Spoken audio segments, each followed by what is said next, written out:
Hey, and we're live. Welcome back to the Game Master's Journey live stream. This is live stream number 3. So, yeah. I had a lot of fun last time for live stream number 2. Had quite a few people join me in the chat. So I hope that today as well, we will have lots of people showing up in the chat and participating and giving me ideas of what to talk about. But if not, that's okay. I'll come up with stuff to talk about. No worries there. But yeah, would definitely be happy to see some people show up today. I'm not sure though, because I kind of last minute had to change the day that I'm doing these. I used to do them the first Monday of every month, and at least for the here and now, I'll be doing them the first Wednesday of every month from 3 to 4 Pacific time. And that's just because of a new job I got and new hours. So, what are you going to do? You got to do what you got to do, right? So this is a live stream for Game Master's Journey, which if you're new to Starwalker Studios or you're new to me, I'm Lex Starwalker, by the way. And you don't know what Game Master's Journey is, it's a podcast I produce. It's an RPG podcast for players and GMs, although we talk a lot about things from the GM side of the screen, how to be a better GM, GM tricks of the trade, and things like that. Applicable to any RPG out there, but lately I've been talking a lot about D&D 5th edition and using that for my examples for discussions. So just earlier this week, episode 162 came out, which was an interview with Mike Schley about mapping for RPGs and art in RPGs, and also his new Kickstarter, Schlyscapes, which is a pretty exciting Kickstarter he's got going on. So go check out episode 162. You can listen to it here on my YouTube channel, or you can go to the website, starwalkerstudios.com, and get the podcast there. And also, for anyone new to this or new to me, if you have any questions or anything, be sure to check the description of this video. I have lots of links down there. I've had people ask me on YouTube, how they can get my podcast, Game Master's Journey, in an audio format so they don't have to watch it on YouTube. And all my videos have links to my website, which is where you can go to subscribe to Game Master's Journey. You can get it on Google Play, iTunes. You can use any podcast app to subscribe to it. I've got an RSS feed. So yeah, it's all there. So waiting for some people to show up on the live stream. Hopefully some people will today, so I'm not all by myself. But in the meantime, I do have some other things to talk about. We are now producing every month bonus episodes of Game Master's Journey. So Game Master's Journey, for the most part, comes out every week. But now, in addition to that, once a month, I do an extra episode. And that is thanks to the patrons of Starwalker Studios. And also this live stream that you're watching right now is thanks to the patrons of Starwalker Studios. It's because of the support of the patrons that I can take the time to do more with the show and do more extra things for you, like these live streams and more actual play games and even more episodes of the podcast. So if you would like to support Game Master's Journey and or Starwalker Studios, a great way to do so is to become a patron. I've got a Patreon page. You can find the link at starwalkerstudios.com, or you can go to patreon.com/starwalkerstudios and check out the Patreon. And I appreciate the support of all the patrons. And again, it's because of their support that we have this live stream today and that we have extra episodes every month. And I would love to do more and go bigger. So with the further support of additional patrons, like maybe you, we can get there and do that. I'd love to do Game Master's Journey every day. That's a possibility. It's pretty pie in the sky, but I would definitely do it if I could justify it. I'd be happy to do it. Also, I just recently published a D&D adventure, The Trickster's Labyrinth, and you can find that at starwalkerstudios.com. So that's another great way that you can support what I'm doing. Other than becoming a patron, or in addition to that, is you can check out my adventure and run it for your players. Or if you're a player, gift it to your DM and say, hey, maybe this is an adventure you might want to use someday. And yeah, I would love to hear from anyone who's played or run the adventure, what you think of it. I'd love to hear what people's experiences with it were. Well, I see now we have one person in the chat room. I wonder who's out there. Hello, chat room, Solamente person out there, whoever you are. Welcome to the live stream. Just rambling on here a bit at the beginning with some kind of housekeeping stuff while we wait for people to get here.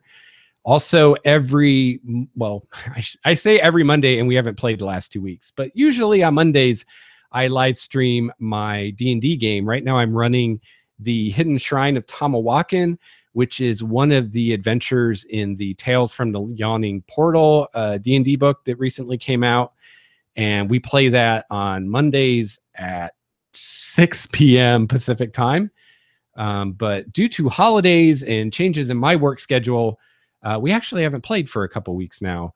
But next Monday, we're going to get back cracking at the Hidden Shrine of Tamawakan. So that's all the kind of stuff. So since I don't have anyone really shooting any questions at me in the chat right now, I guess I'll talk about what I brought to talk about today, just in case I didn't have any questions. And I thought I would talk a little bit about my next RPG campaign, which is going to be a D&D campaign that I'm planning to run and that I'm preparing to run. So right now, as I just said, I'm running Hidden Shrine, which is a published adventure. But as I'm doing that in the background, I am preparing for the next campaign I want to run. And I get a lot of questions from listeners of the podcast about, how do you plan for campaigns and how do you prepare adventures and stuff like that. It seems to be a topic that a lot of people are interested in. So I thought today I would talk a little bit about the campaign I'm preparing and kind of what I'm doing to prepare for it. And hold on just a second as I open a window. It is getting really hot in here.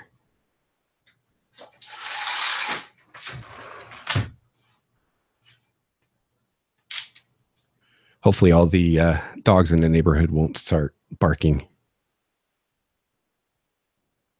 as they tend to do. Actually opening the window did not help, as it's hotter outside than it is in here. Whoops.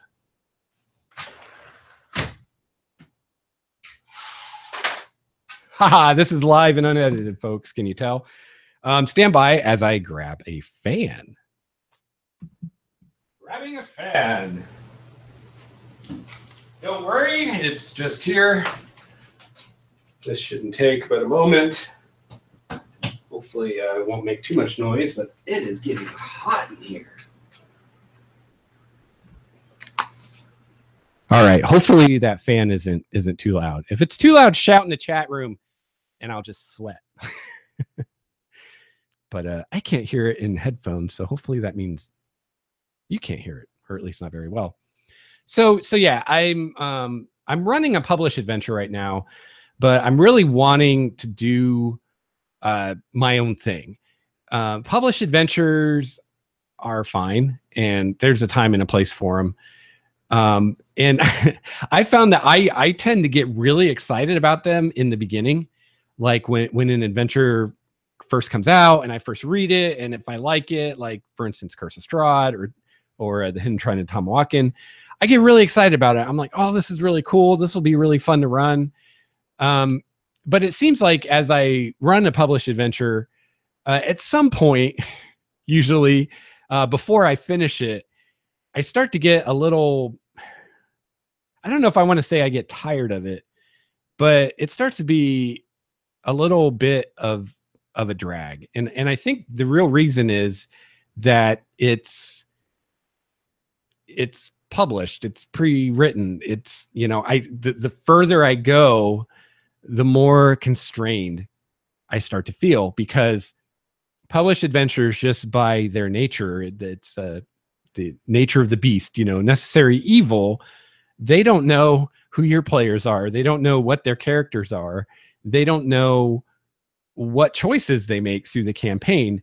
So the longer you play through a published adventure, the more and more likely that you're going to, in one or more ways, kind of diverge from what the adventure is assuming is kind of the state of the game at your table. And the more you diverge from that, the more work it becomes to make that published adventure work. So I think that's part of it. And I think part of it also is this thing, and I think we all feel this way, where I tend to get much more excited about a cool idea that I have than I do about a cool idea that someone else has. So as I'm running an adventure, I'm having my own ideas, and some of them I can use in the adventure, and if I can, I do. But then some of them I can't.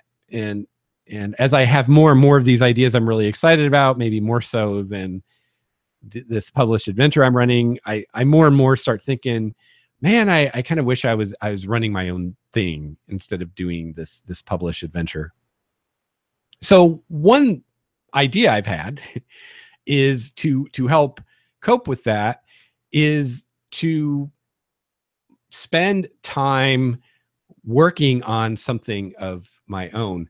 So I've been running a lot of published stuff for the last few years, and I've spent extra time that I have during that time, a lot of times, doing world building. I've been building my own D&D setting called Primordia. And so when I have free time and I don't need to prepare for my next game session, and I don't need to study the adventure I'm running, or do something else, and I can do whatever, and I want to do something RPG related, then I'll do world building stuff. And that's what I've been doing for 2 or 3 years now. And, you know, that works great. So as I'm building this world, more and more I want to run adventures in it. And I've run some short adventures in it. And actually, the Hidden Shrine that I'm running right now, I'm running in Primordia. So I took that adventure and I put it in my world of Primordia.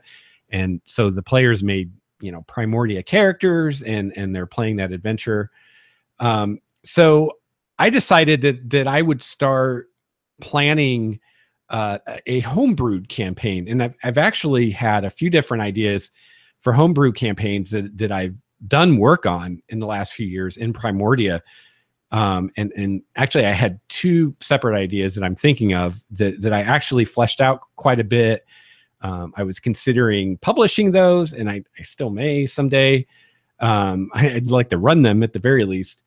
But then I decided to do the Trickster's Labyrinth instead, because I wanted to do something shorter, instead of this big, long, you know, huge campaign kind of thing for my first publication. So I had those 2 ideas that I've worked on quite a bit. And then I also have really been itching to do something West Marches style. And I'm going to very soon do an episode of Game Master's Journey all about the West Marches. I'm actually probably going to do more than one episode, because there's a lot to unpack there, and there's a lot to talk about. And it's a style of campaign that I'm really excited to run. So West Marches is a more sandbox style campaign, and it's an exploration based campaign. It doesn't have to, but it can use kind of the hex crawling type of play as players explore a wilderness. And it's also a way to accommodate having a larger pool of players and running more than one group at a time. And also, if you have the time, it's a way to accommodate gaming more often.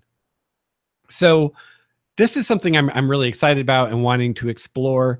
So I had these kind of 2 campaign ideas that I've worked on that were more kind of traditional story-driven campaigns. And then I started working on ideas for a West Marches style campaign, which I'm calling East Marches because it's east of Elandria and what will probably be called the East Marches of Elandria. And so that's what I'm working on next is this East Marches campaign. However, as I've been working on it and developing it, I've already figured out a way to tie in one of those two more story-driven campaign ideas I had that I'd fleshed out some into it. So the kind of the setup for this campaign, and I'll probably talk about the structure of it more after I've done the West Marches episode, so we're kind of all on the same page. And I don't want to spend time today talking about what West Marches is because we're going to do that on the podcast. But if you want to know more and you can't wait, check out Ben Robbins. That's Robbins website. He's the guy that came up with this. Check out his blog. You can find his posts on West Marches, and that's the source. That's the place you want to go to learn about it because he's the guy that came up with this stuff. Other than that, there's a bunch of posers like me that will give you their version of what they think West Marches is. But I always say, go to the source, primary research, right? So check it out. He's the guy that did the games Kingdom and Microscope. So if he sounds familiar, that might be what you know him from. But anyway, yeah, I don't want to talk about that today. I want to talk more about just the campaign and what I'm doing to prepare for it. But just shortly, it's going to start out with a kind of a story element because one of the major drawbacks of a sandbox campaign is it can be difficult to get going. If you start a campaign just pure sandbox, especially, I mean, it depends on your players and the characters they make, but it can be difficult for things to kind of get going because the players aren't sure what to do or they can't agree on what to do. And so, you spend quite a bit of time at the beginning of the campaign doing a lot of nothing as the players try to decide what they're going to do, which isn't a great way to start a campaign, right? I like to think of adventures and campaigns like action movies, like a James Bond movie, right? We don't start a James Bond movie with James Bond having a philosophical conversation with someone, right? We start with an action sequence. And it may or may not have anything to do with the rest of the movie, but we start with an action sequence. So I like to do the same kind of thing in an RPG, especially the first session of a campaign. I don't want to start with an hour of boring crap and we're not actually playing. The players are talking about what they're going to do, right? So I think it's best to start even a sandbox campaign, start with something a little more story-driven, something that will give the players some direction to get them going.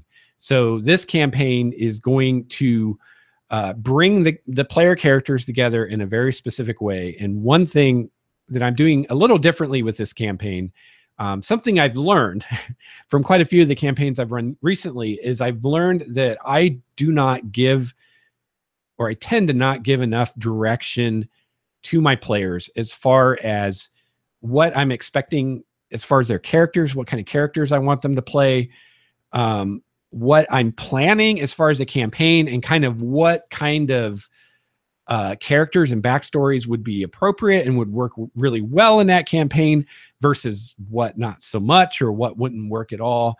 And I know that I'm failing at this because almost every campaign I run, I'll have at least one character that I feel like it doesn't really fit the campaign. And sometimes I'll try to work this out with the player and maybe we make some changes or whatever. Sometimes I'm just like, screw it, whatever, but almost always there's at least one character that I'm just like, this character doesn't really fit. I wish before the player had made this character, I told them X, Y, and Z, so this wouldn't have happened. And they could have made a character that fits the campaign better. Because the last thing I want to do as a DM is when a player comes with a character they've made to say, you can't play that character, or, well, you can play the character, but you got to change this. You can't be that race, or you can't be that social class, or you can't have that background, or, oh, I don't want you using that spell, or things like that, right? you know, by the time a player has made a character, like they've already probably got some idea or concept in their head of what this character is going to be or what they want it to be. And the last thing I want to do is rain on their parade and say no to any of the things that they've come up with that they think are cool, right? Like I want them to be excited to play their character. So in an effort to address this, I have decided to do something different that I've never done before, at least not to this degree. And that's I'm actually going to come up with a player's guide for the campaign. And I'm going to talk a little bit about what I'm putting in my player's guide and why I'm doing it the way I'm doing it and why I'm putting in the things I'm putting in. So this idea kind of came from a few different places. First of all, I was telling you about Wes Marches. I was telling you about Ben Robbins. And I watched a discussion on Wes March's campaign over on the Dawnforge Cast YouTube channel. And the DM of that campaign really urged giving the players a handout that kind of describes what a Wes March's campaign is, what to expect from it, how it's different from a normal campaign, and just the information they need to have before they start thinking about making a character. So I thought that was a great idea. Another side of this is that I am running this in my own setting, and unlike the Forgotten Realms or Dragonlance or something like that, you can't go somewhere and read all about Primordia, like, because it's my setting.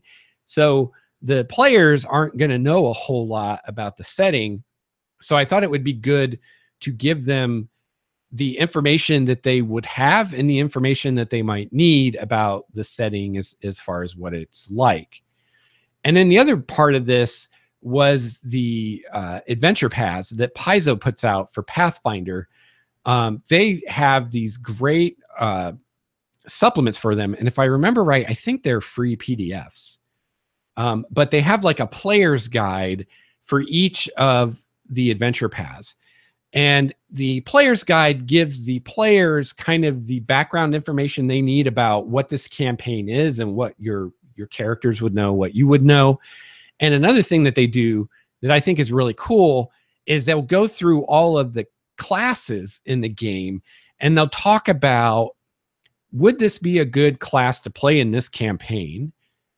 Why or why not? And if you are going to play this class in the campaign, you know, maybe here are some abilities or spells that will be especially useful, or here are some things you want to think about if you're going to play this class in this campaign.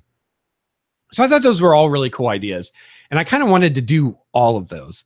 So as I started thinking about that, I was like, I'm basically going to make my own player's guide for Primordia for this campaign specifically. So that's what I started doing. And I've been having a lot of fun with it. And to simplify this and to make it easy on the players, I've laid it out basically the same way that the player's handbook is, which is to say the chapters are kind of in the same order.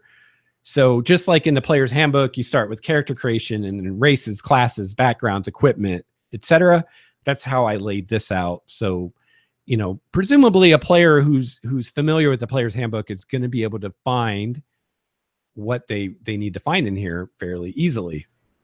So I start out with character creation, and I talk about I kind of just go through the process of building a character and give any differences for Primordia. So basically, this is saying assume the player's handbook is true unless this document says that otherwise. And here I'm giving you the exceptions to what's in the player's handbook. So for example, available races to play, I don't have gnomes in Primordia, and I don't have stout halflings in Primordia. So all the halflings of Primordia are Lightfoot halflings. So I spell that out. However, I took those races away, but there are additional races that are available to play in Primordia that aren't available in the player's handbook. And those are the Azamar, the Genasi, and the Wind Elves, which is an elf new subrace. So then I talk about, the character creation, how I want them to make their characters, because when it comes to ability scores, there's different ways you can do it. You can roll, you can do point buy, or you can do the stat array. So I'm choosing to allow players to either do the point buy or the stat array, which are really the same. If you compare the stat array to the point buy, if you use 27 points and you built the stat array, like it works out perfectly. So, you can just take the stat array, or if you want to customize more, you can use the point buy, but the characters will be equal whichever way you do it. Hit points, I explain that the way I do hit points is I assume that you're taking the average and you get max at first level. If at any time you want to roll, you can do that, but you have to do it in front of me and you have to live with what you roll.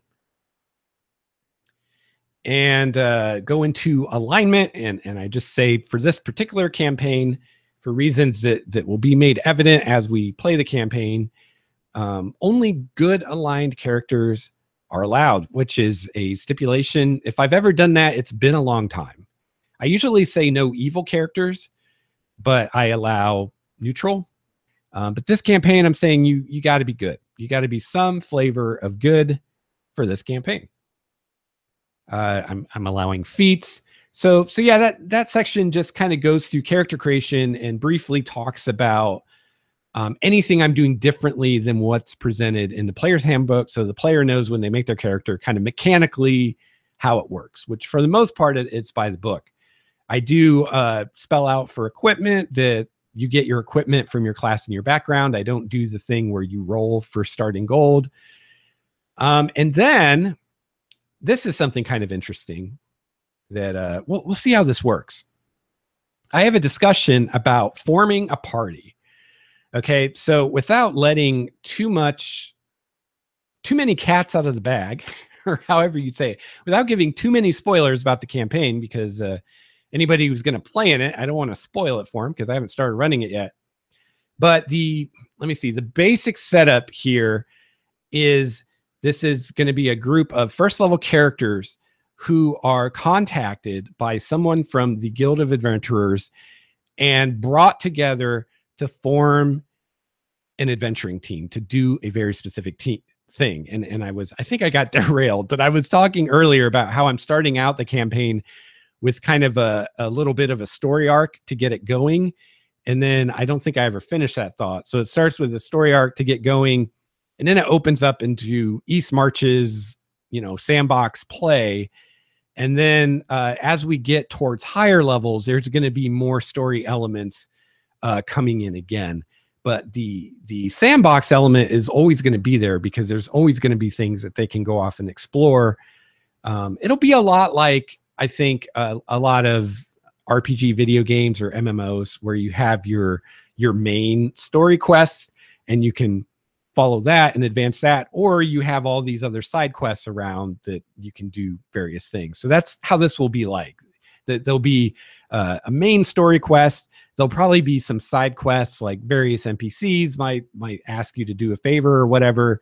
And then in addition to all of that, you can just go out and explore locations and stuff like that. So you'll have a lot of choices during the campaign in any given game session, what you want to do that night. So because of this, I thought that some thought should be given to forming a party. And I went back and forth about this. And this is something, it's funny. I struggle with this with some games and not the other. Like when I ran Numenera, I never worried about who's going to play what.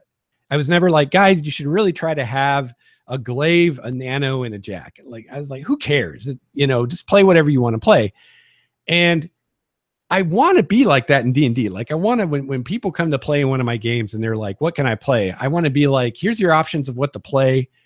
Play whatever you want. Don't worry about what the other people are playing. Just make the character you want to play and play that. But unfortunately, that doesn't always work because sometimes in D&D, there are certain things you need. And back in the old days, we used to think of this in terms of the character classes, the basic classes in the game. And now the game is so complicated. It's become more complex. We now have more classes than we have roles, but it used to be, you had your magic user, you had your cleric, you had your fighter, and you had your thief. And those were kind of the 4 roles in the game. That's kind of what you needed. You needed the cleric to heal people and cure diseases and stuff like that. You needed a magic user to be able to use magic, not only just like fighting things, but also, there's a lot of things you can do that a wizard can do with magic, like comprehend different languages or find hidden things and just teleport the group somewhere. There's a lot of utility stuff you can do with magic. And then you needed someone to fight and someone who could, take some damage and not die. And then you needed, the thief. You needed someone who could open the locked chests and open the locked doors and find the traps and avoid them and stuff like that. But as the game's grown, we now have more than 4 classes, and it's become more complex. And as I was thinking about it, and this, some people may not agree with this. This is just my opinion. But as I was thinking about preparing for this particular campaign, and I was thinking about the roles, because the reason I want to do this is the in-world, in-story setup of this is each of the player characters are approached by someone in the guild who says, I want you to join the guild, and I want you to join this specific team to do this specific job. It's a very kind of like an Ocean's 11 kind of thing. Like the idea is each of these characters are maybe a specialist or they're good at something that would make them a good candidate to be an adventurer, but they're not actually an adventurer yet. Or if they are, they're not a member of the guild yet, and they're not a member of a team of adventurers yet. And I don't want to go into why this is, because that would give away some story stuff. But just the basic setup is there's basically an NPC in the guild. We'll call that NPC the sponsor, who is putting together a group. And they're putting together a group of people who are not members of the guild, but could be and maybe should be.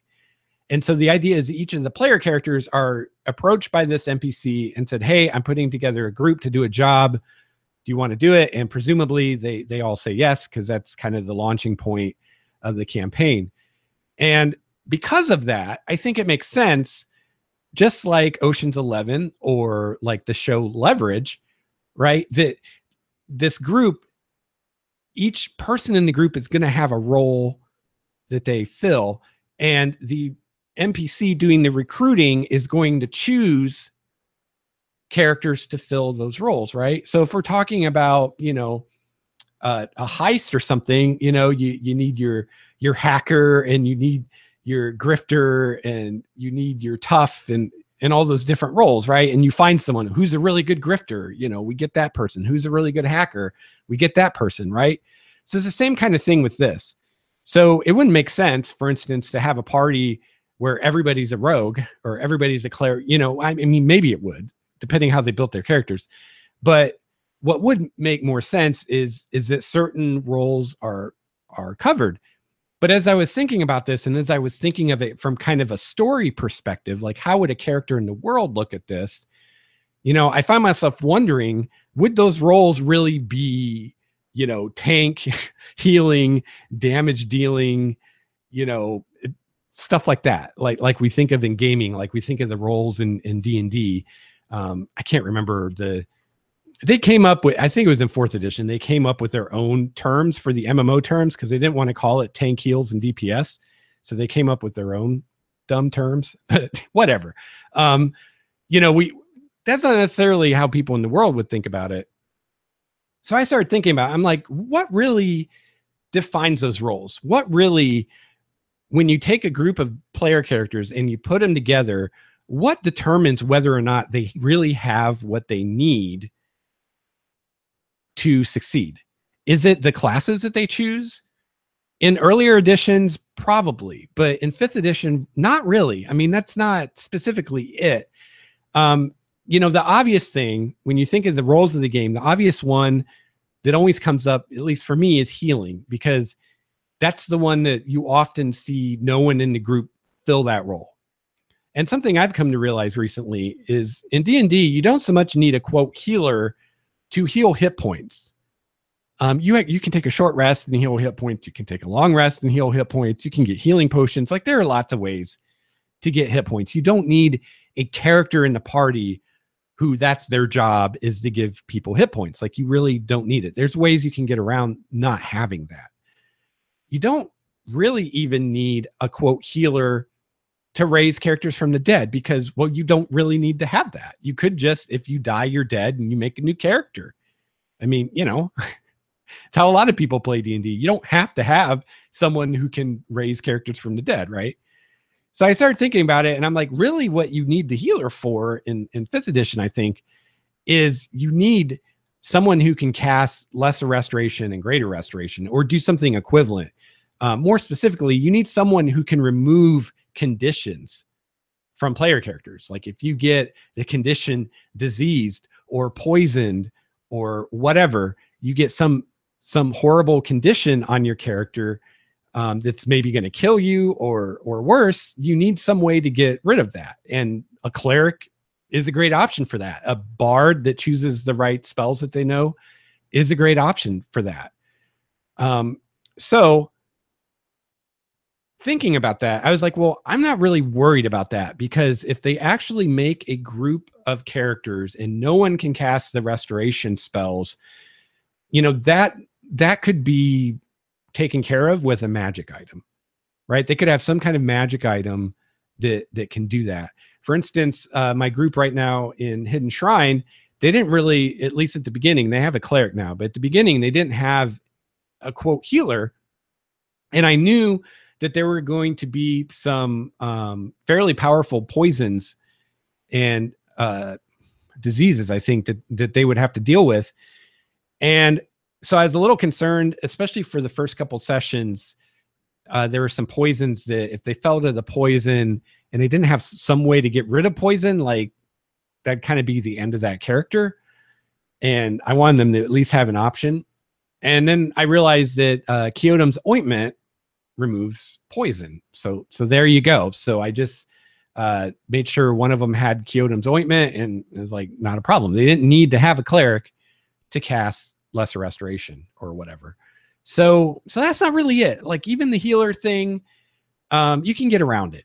You don't really have to have it. So I found myself wondering, are there really roles in the game? Are there really things that you got to have or not? And I think there are, but I think in 5th edition, I don't think it's so much about your class, or at least when it comes to creating a party, when it comes to players creating characters and thinking about, do we have our bases covered? I don't think they so much need to worry about class, or is someone a healer, or is someone a tank, or any of that crap. I don't think they need to worry about so much like, what spells do I have access to? Because all of those things can be covered by magical abilities you can get in the game, whether they're from spells that you can get, or magic items, or whatever. You know, if you need the ability of a certain spell, the DM has a million ways he can get that ability to you. It's not difficult. Really, what the limiting factor is the skills.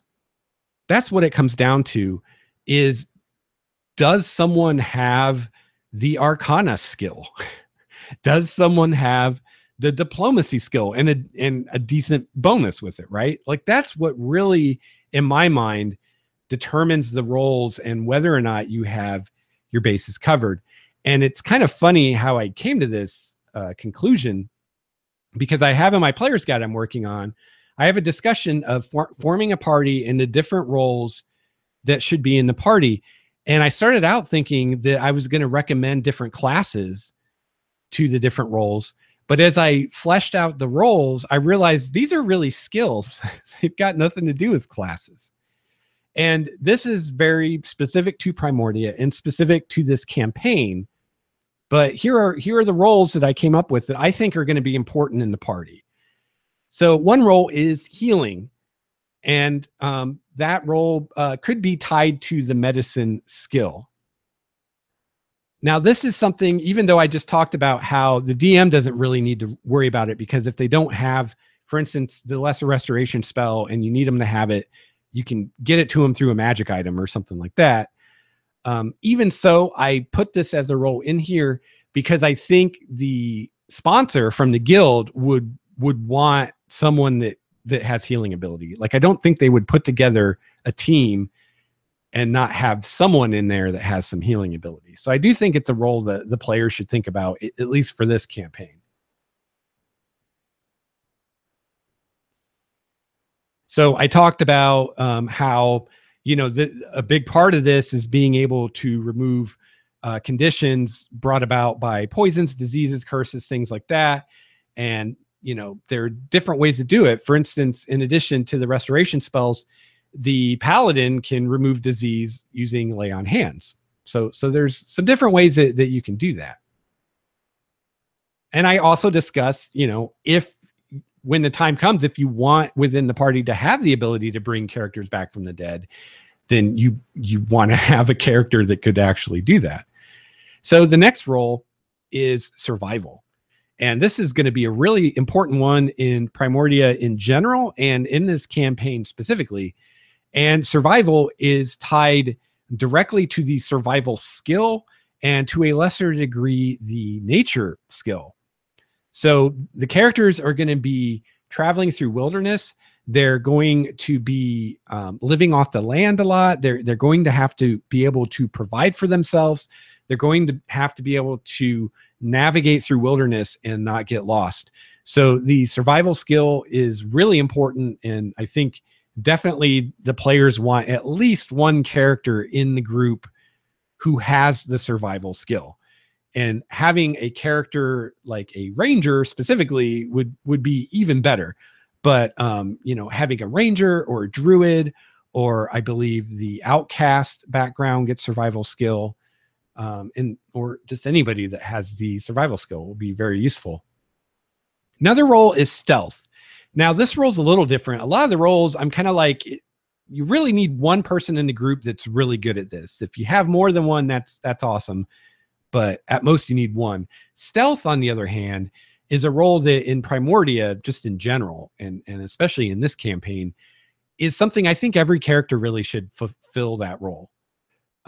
If every character can't be proficient in stealth, I think at the very least, we should not see any characters who are wearing heavy armor or for some other reason have disadvantage on stealth. I don't see Primordia being a place, especially when you're adventuring in the wilds, where people wear heavy armor. That, you know, there are so many things out there that are way beyond your means to deal with.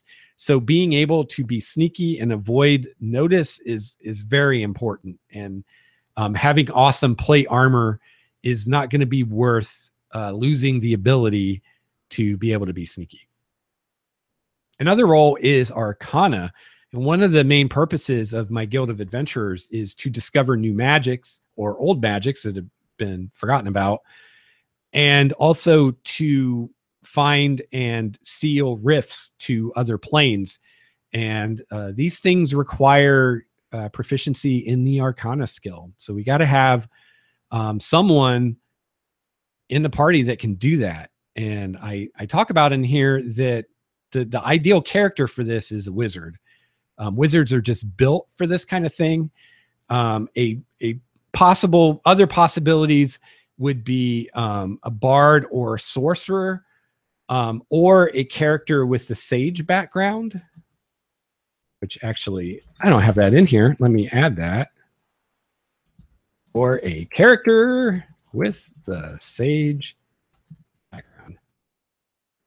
And I point out here that I don't really think that warlocks are going to have the arcane knowledge and aptitude to really perform this role well. Yeah, they can throw some spells, but they don't really have the understanding of magic that a wizard does, or even that a bard or a sorcerer or a sage does. They just don't. Next role is diplomacy. Got to be able to talk to people, right? And again, you know, like most of these, not necessarily everybody in the party has to be good at this, but somebody should be. And this will use the persuasion skill and or possibly the intimidation skill. as well as insight and possibly deception, kind of depending on what kind of face your party face is going to be. But those are the skills tied to that role. Another role is perception. Now, this is one like stealth where it's kind of like you definitely need someone good at perception, but the more the merrier. You know, if everybody's good at perception, that'd probably be great. And that's perception skill, obviously. And then finally, we have the fighting role, which kind of everybody fulfills that role to some degree or another. And a possible skill tied with that is athletics. Athletics doesn't come into play a lot, but there are times where not having anyone in the party who's athletic can hold you back, whether that's because you have to swim somewhere or you have to climb something or whatever. And the last role I have in here is religion, which is the religion skill. The gods are going to be a very important part of this campaign. So it would be good for the party to have someone that knows about the gods and can decipher religious things and stuff like that. So that's all, you know, talking about character creation. Then I have a section on races. And this is, again, just saying, assume everything's true in the player's handbook. Any changes to that are here.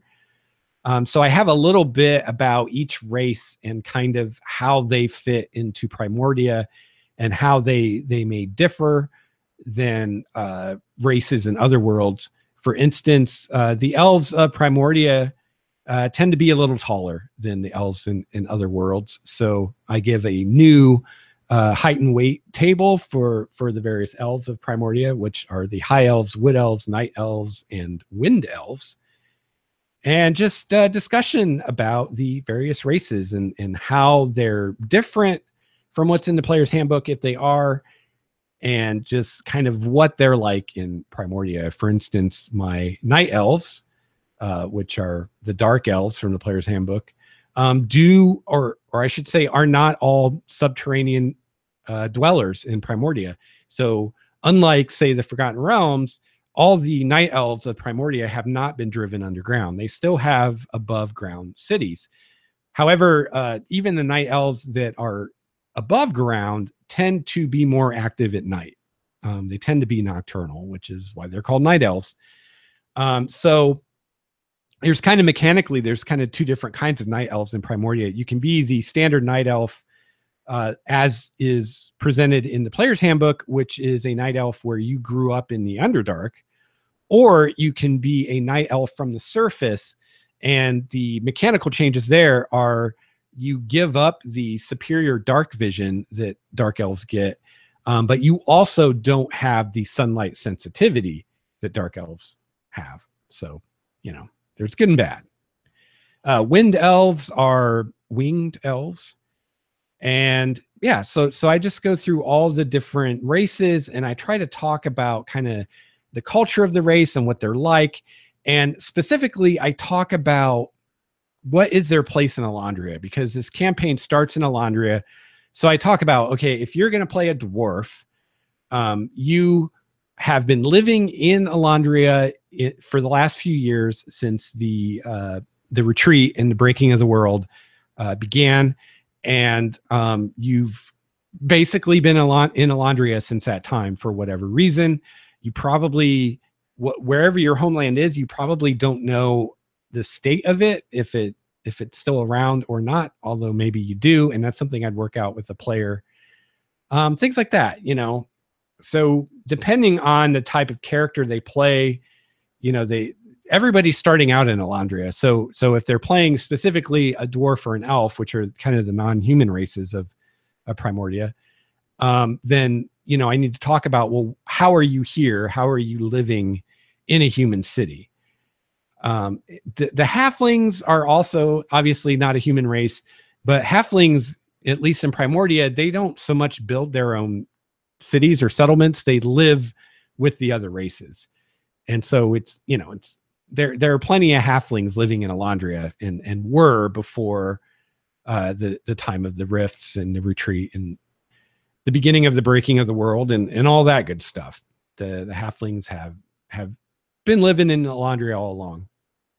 And then pretty much, other than dwarf, elf, and halfling, all the other races in Primordia are half human, half something else. So this is a bit of a change from how some of the races are presented in the player's handbook. But, you know, we've got dwarf, elf, halfling. Those are non-human races. And we have human. Then we have the Aasimar, which are half human, half celestial. We have the Dragonborn, which are half human, half dragon. We have the Genasi, which are half human, half elemental. We have the half elf, which is half elf, half human, half orc, which is half orc, half human. And finally, the Tiefling, which is half fiend, half human. So I've changed the Tiefling, Genasi, Aasimar, and Dragonborn all so that they are half humans. So the Dragonborn, I did change mechanically a bit to represent that they're half dragons and not like dragon bastards or whatever the Dragonborn are. So this I need to play test. But basically what I did is they have dragon senses. So they have dark vision out to 60 feet and blind sight out to 10 feet.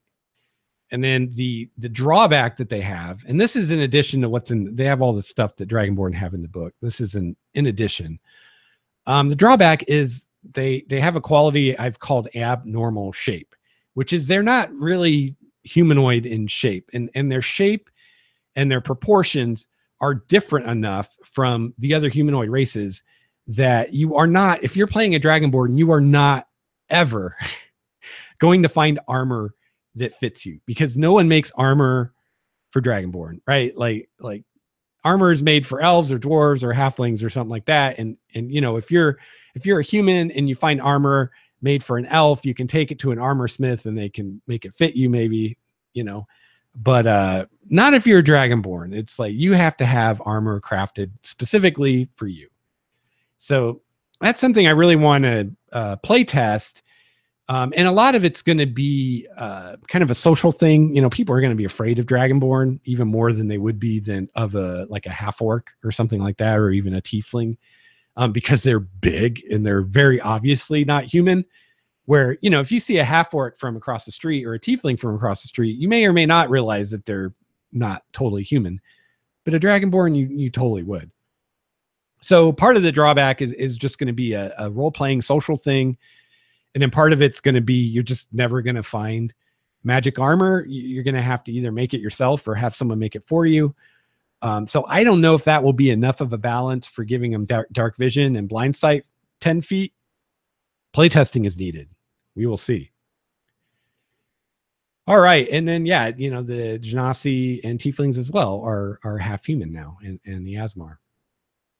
So the next chapter is classes. And this one still needs some work. Most of the stuff I've talked about so far is pretty much done.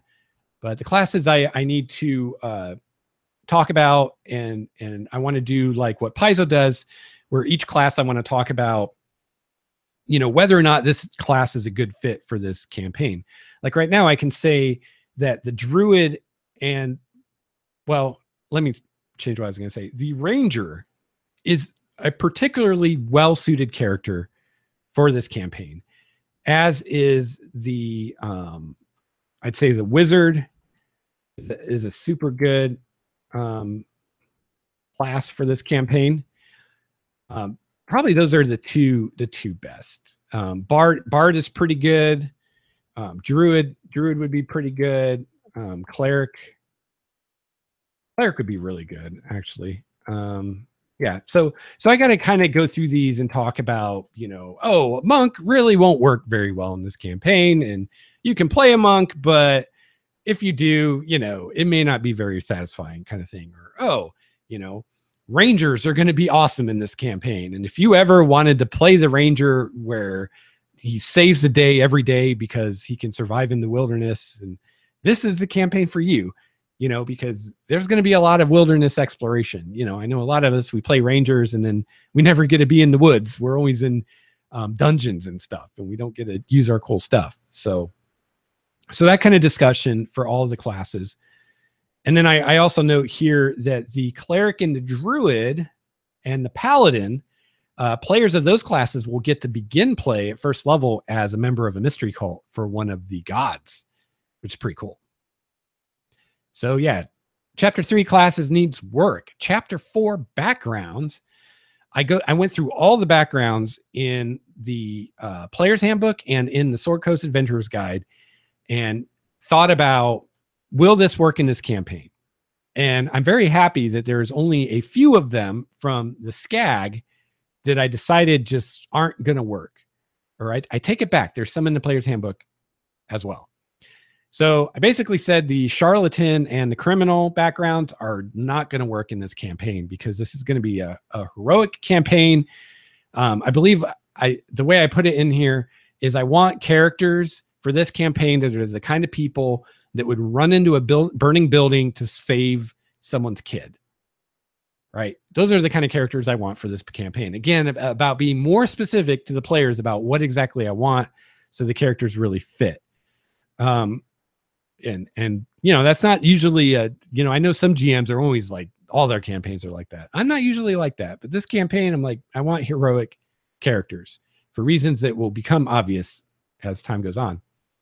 So charlatan and criminal won't work. The possible exception to that is if a player wanted to do a redemption arc.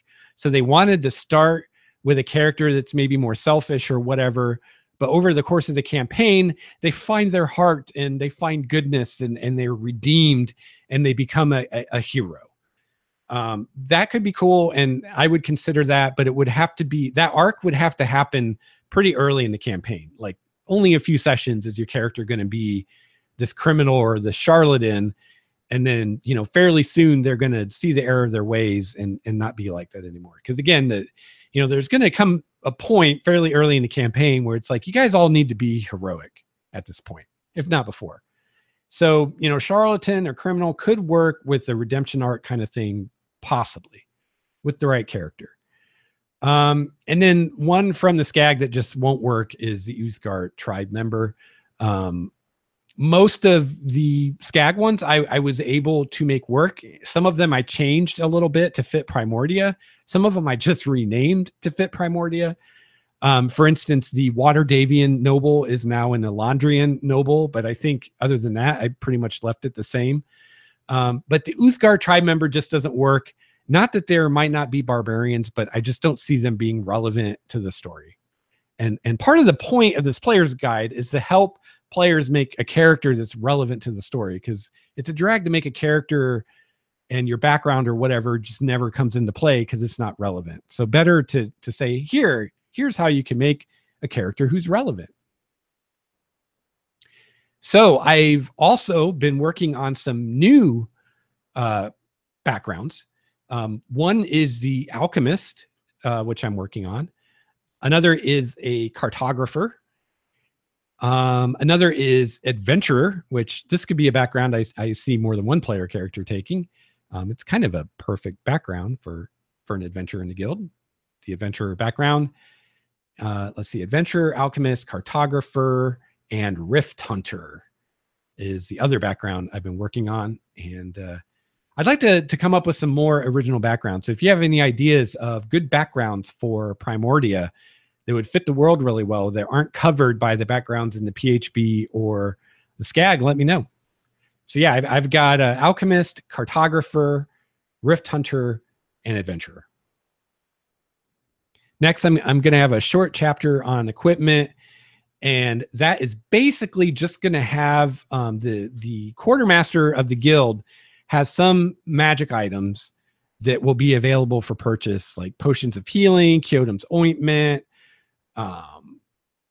maybe some like first level spell scrolls, stuff like that.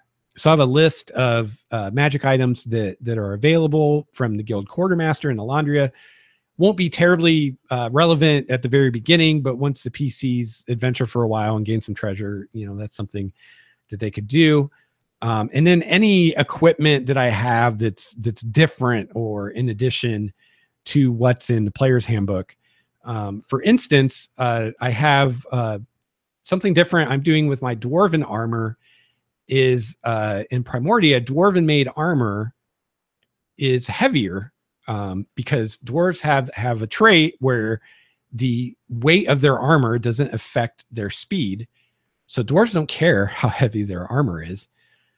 So when dwarves make armor, they make it heavier and stronger. So it weighs half again as much as normal armor would, but it has one better armor class. So for instance, dwarven plate would give you armor class 19, but it would weigh half again what regular plate wears.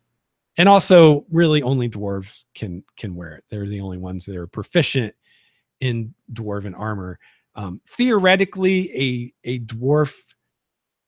Well, no, I was going to say theoretically a dwarf could make dwarven armor for a human or something, but I still don't think they'd be proficient in it because it'd be so heavy. So they'd have problems with it. So it's really a dwarf only thing.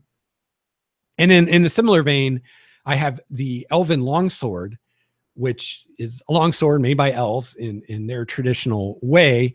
And the elven longsword is a finesse weapon. So it has the finesse property, and it, I believe, is half the weight of a regular longsword. And it also costs twice as much as a regular longsword. And only elves can begin play with one.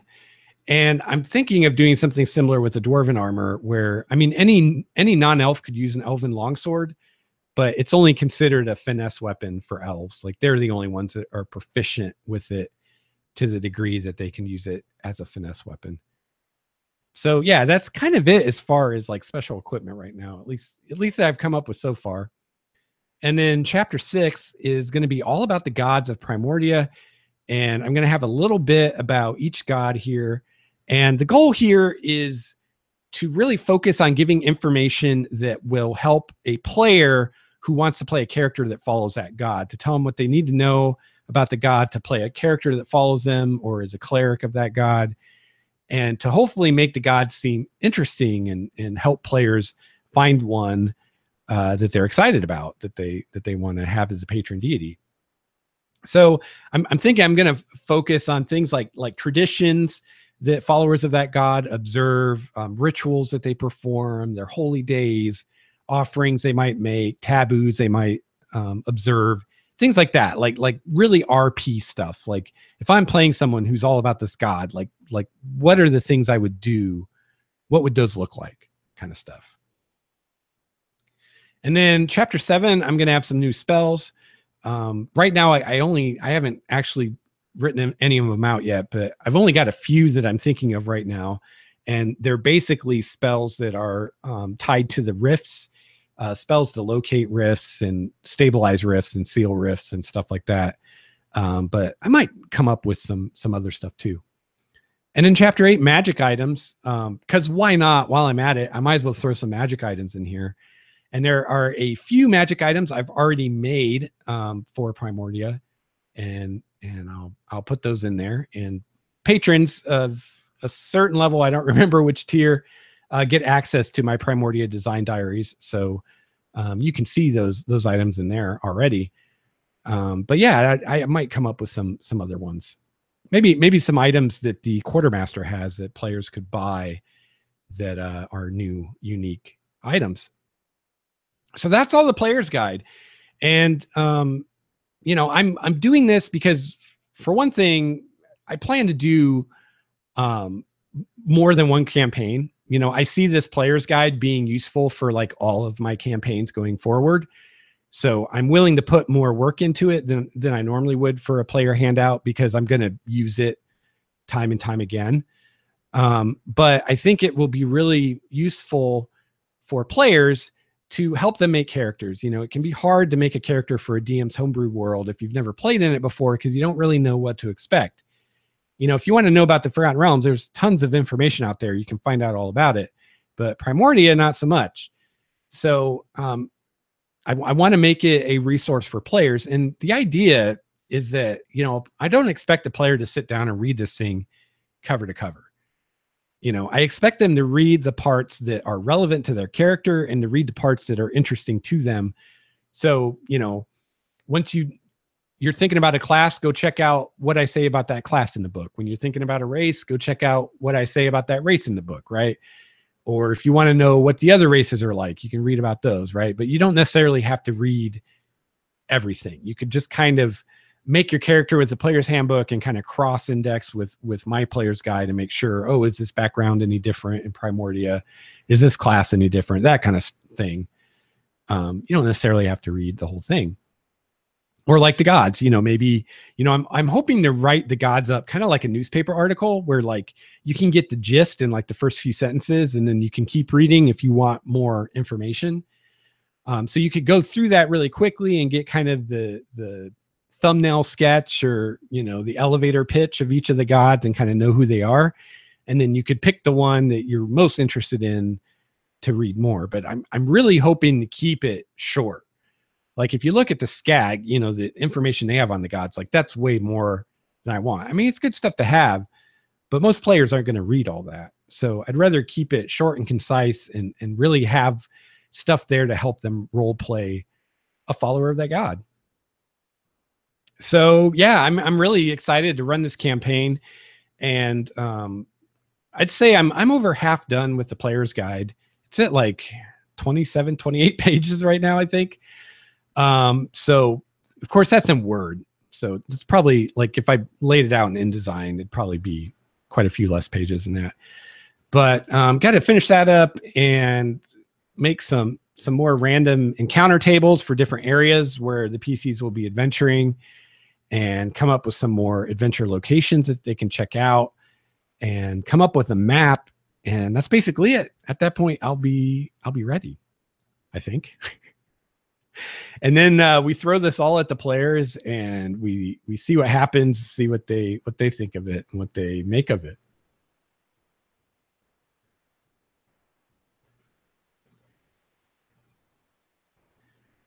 All right, let's see. I think that is just about it. And you know what? I haven't seen anything in the chat. I think I have the wrong chat room open. That could be my problem. Let's see. I'll feel really bad if there's a bunch of chat that I wasn't.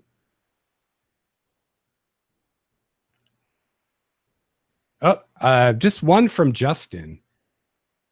So Justin says, are you doing any live campaigns? Just started watching Tyranny of Dragons and can't find second half of the campaign anywhere. Yeah, if you mean by the second half of the campaign, if you mean the second book, we stopped playing that somewhere in the beginning of Rise of Tiamat, the second book of that. The campaign I'm running right now is the Hidden Shrine of Tamawakan, Tales from the Yawning Portal. Is the one I'm running right now. But that is just probably just going to be that one adventure. I'm definitely not doing all of them. I might do one or two more of them. It really depends how long it takes me to get this East Marches thing up and running. Because once that's going, like I'm going to want to do that and not run published stuff anymore. So hopefully I can have East Marches ready to go by the time I finish Hidden Shrine. And if so, then we'll start the new campaign then. If not, if I need more time, I might take a break from running just so I can bang out the rest of the East Marches stuff, or we might go on to White Plume Mountain. We'll have to see. So I want to thank everyone for watching the live stream. And if you're new to Starwalker Studios, if you're new to the channel, check out the Game Master's Journey playlist. Those are episodes of Game Master's Journey, my podcast. If you want to subscribe to it in your podcast app, you can do that over at starwalkerstudios.com. There are all kinds of links in the description of this video, take you where you need to go. If you're looking for actual play, again, right now I'm currently running the Hidden Shrine of Tamawakan. You can find those videos here. And again, I want to say thank you to all of the patrons who, through your support, I can now do this live stream every month and do extra Game Master's Journey every month. And that's awesome. So if you want more Game Master's Journey, if you want more live streams, if you want more actual plays, becoming a patron is the best way to see that happen someday. So thank you, patrons. Thank you, everyone. And I will see you next month.